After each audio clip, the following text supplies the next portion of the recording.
Hi mums, and welcome to the Checkers baby vlog happening on Thursdays on the Checkers website. And this week we're very, very excited because we're actually here live at the Checkers Hyper in Helderberg, which is near Somerset West.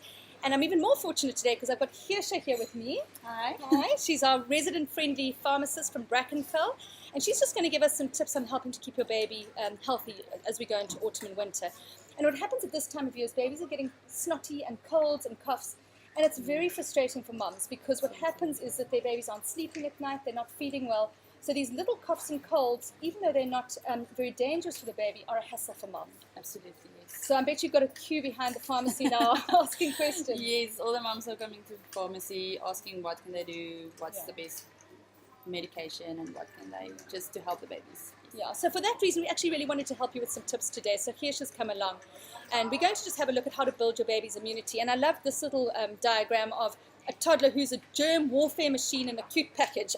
That is so true. That snotty nose, that miserable toddler. And they're passing it from one to another. Yes, they do. They pass it from one to the next. So if your baby's a creche, you'll probably find that they are passing and catching everything now. So let's just talk a little bit, before we get on to what you can do about it, let's just talk a little bit about how your baby's immunity develops. And there really are 4 things that contribute to your baby's immunity. And the very first thing is inherited immunity, which lasts for about 6 months of your baby's life. And that is immunity that your baby inherits from you in pregnancy. So all your wonderful antibodies go through the placenta, and your baby has natural immunity or inherited immunity. The next amazing thing that happens is, of course, breastfeeding, and we all advocate that. Absolutely, definitely. For immunity, it's the best you can do. And there's 2 times that breastfeeding really contributes to immunity, and the first one is actually through colostrum. And colostrum is that very, very creamy milk that comes through in the first 3 days of your baby's life, and just before you go into mature milk. And, you know, even if a mum says to me, I don't want to breastfeed, what must I do? I always say to her, just those first 3 days. Absolutely, yes. Because it's very rich in immunity and in antibodies. And from there, of course, going into breastfeeding for as long as you can, because all the way through with breastfeeding, your antibodies are going through in the milk. Absolutely, and your immunity passes on to them, even past those first 6 months. It's still Brilliant. Yes. So do moms need to boost their own immunity while they're breastfeeding? Absolutely. I would say they can keep on using the pregnancy vitamins that they use during pregnancy because it is fine and is safe for them.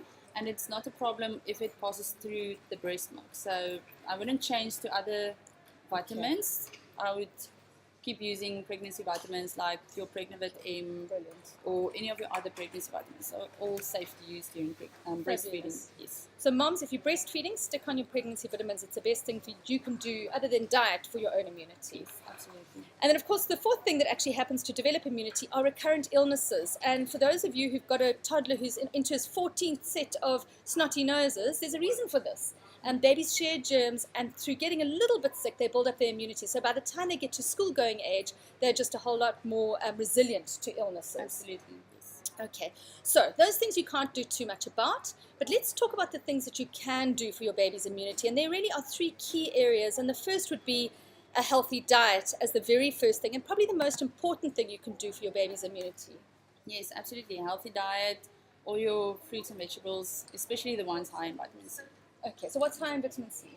Like your citrus, oranges, those type of medication, fruits. Brilliant, yeah, yes. No, for sure. Okay, so your fruits and vegetables are very, very important.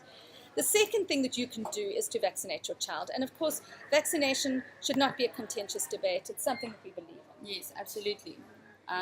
Get your vaccinations at the right months for all the children from baby till, I think it's until 9 years that they actually do get vaccinated. And do you do vaccinations at MediRite?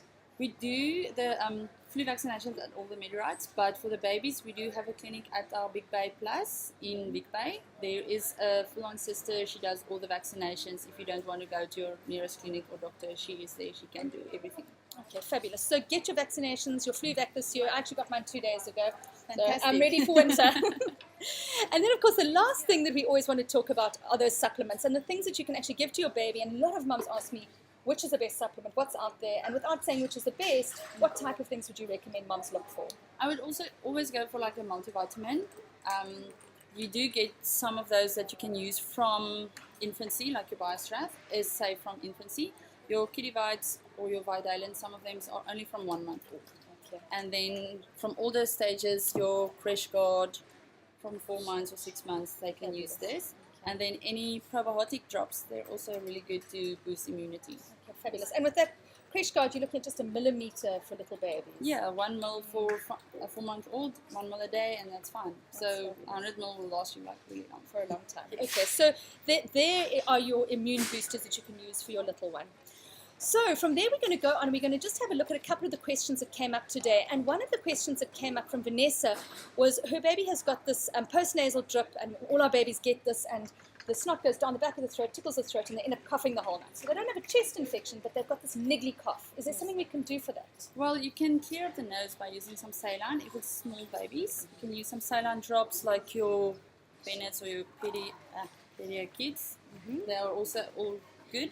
Otherwise, if they're a little bit older, your Sterimar baby block for your older babies, that's also good, just to clear up the nose. I wouldn't go to a decongestant too early from babies, yes. Okay, all right, and what about the cough? For the cough, you can use, I wouldn't use any cough mixture because most of them are only from 2 years old. You do get your Bisolven Lictus or your Adcolintapine that you can get at a pharmacy over the counter, and that you can use from infancy. All right, and you know, mums, I always say that if your baby's got a cough that isn't related to a postnasal drip, it's a reason to see a doctor. So you need to see a doctor if your baby's not breathing easily or if they're coughing a lot. But in a nutshell, there are not too many over-the-counter medications you can take for a cough, except the ones you've mentioned. Yes, absolutely. All right. And then we had a couple of Facebook questions that came through that I just want to check in on. And one of them was from Tembisa. She wanted to know why her 2-week-old baby throws up after a feed, and also which over-the-counter medications you can use for a stuffy nose. So Tembisa, first of all, the throwing up after a feed is actually something that's very normal for little babies. We call it reflux, but not pathological reflux. It's something that if your baby's gaining weight and is generally happy and not having recurrent chest infections, that's the type of reflux we don't worry about. It's just the milk curds that come up because your baby's tummy isn't able to hold them all in. So don't worry about that. In terms of the stuffy nose, you've got a 2-week-old. And what would you do for the 2-week-old? 2-week-old, go for the saline drops. That's the only way that only thing you can do. Okay, so saline drop, saline spray, that's the only thing that you can do for a little one that age, Tembisa. And then going on to Carla, and I loved her question. She said her little one's 10 months old and had a super healthy start to life. He's recently started crawling and exploring and attending play dates and Mummy and Me classes, but now he's got the runny nose. He's not sick, doesn't have a temperature, is in good spirits, is eating and drinking.